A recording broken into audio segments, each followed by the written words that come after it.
हरे कृष्णा। आज का हमारा सत्संग श्रीमद् भगवद गीता के 13वें अध्याय का 23वां श्लोक। भगवान कृष्ण कह रहे हैं, उपदृष्टा मनुन्ता च भर्ता भोक्ता महेश्वरं परमात्मेति चाप्युक्तो देहेऽस्मिन् पुरुषः परा। इसका अर्थ है, तो इस शरीर में एक और अन्य दिव्य भोक्ता है जो ईश्वर है, परम स्वामी है और साक्षी है और अनुमति देने वाले के रूप में विद्यमान है और जो परमात्मा कहलाता है। तो आज इसी बात पर हम सत्संग करेंगे कि भगवान इस श्लोक में क्या कहने की कोशिश कर रहे हैं। तो भगवान इसमें बहुत ही अद्भुत बात कह रहे हैं कि इस शरीर में एक परमात्मा है। अभी आपको तो ये नहीं मालूम कि शरीर में क्या क्या है। हमको इतना मालूम है कि शरीर है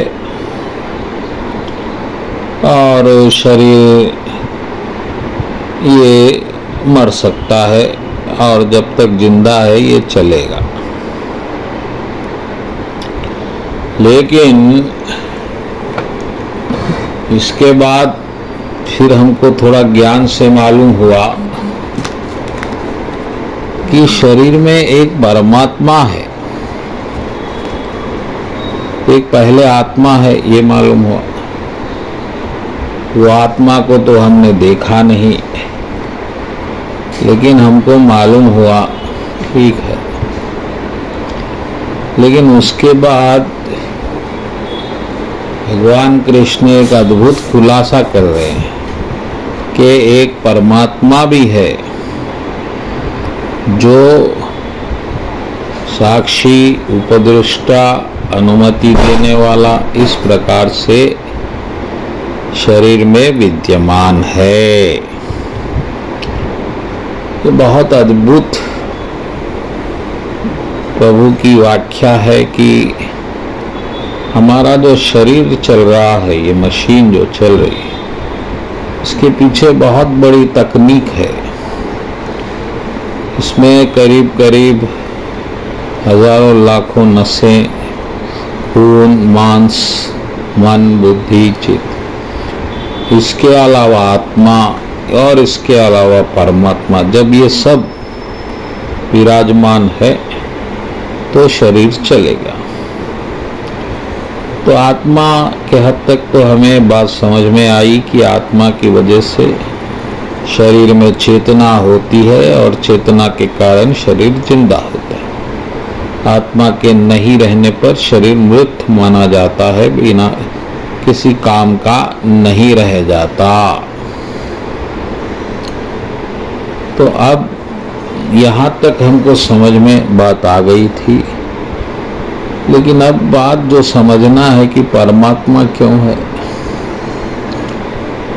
और परमात्मा क्यों हमारे शरीर में विराजमान है और उसका क्या कर्म है, क्या उसका हमारे शरीर में क्रिया है।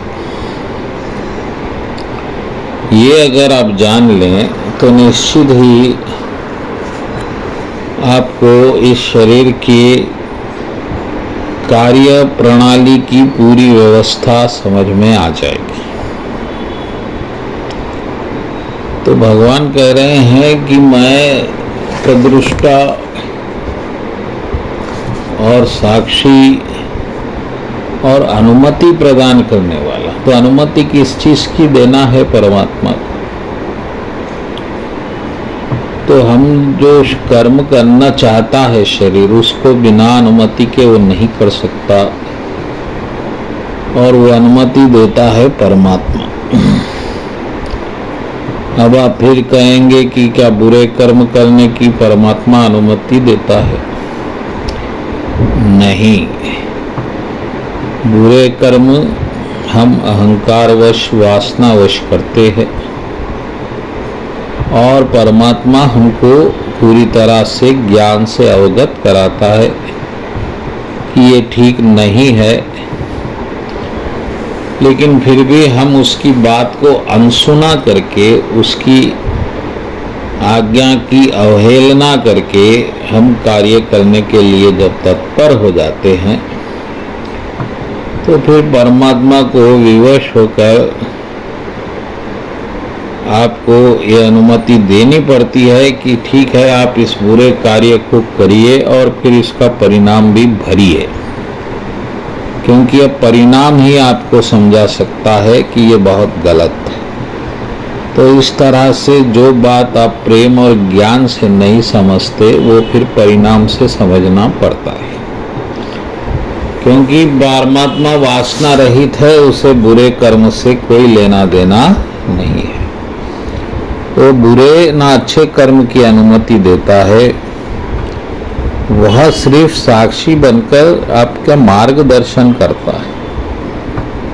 अच्छे कर्म करेंगे तो इस तरह से आगे बढ़िए, और बुरे कर्म करेंगे तो इस तरह से नरक को जाइए।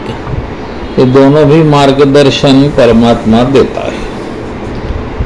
तो ये परमात्मा का फिर हमारे से संबंध क्या है, अब ये जानना आपके लिए बहुत रहस्यमय बात है, और ये आप अनुभव से जान सकते हैं, भक्ति से जान सकते हैं, ज्ञान में तो सुनने श्रवण करने से नहीं जान सकते। तो ये बात को समझिए। हाँ, इतना हमेशा स्मरण रखिए कि परमात्मा शरीर में विद्यमान है और वो अपनी कृपा से आपकी रक्षा कर सकता है, आपका भरण पोषण भी करता है। इतना आपको ये जीवन जीने के लिए काफी है। तो इस तरह से ज्ञान लेकर आप जीवन को सुगम, सफल और आनंदित बना सकते। बोलो कृष्ण कन्हैया लाल जी की।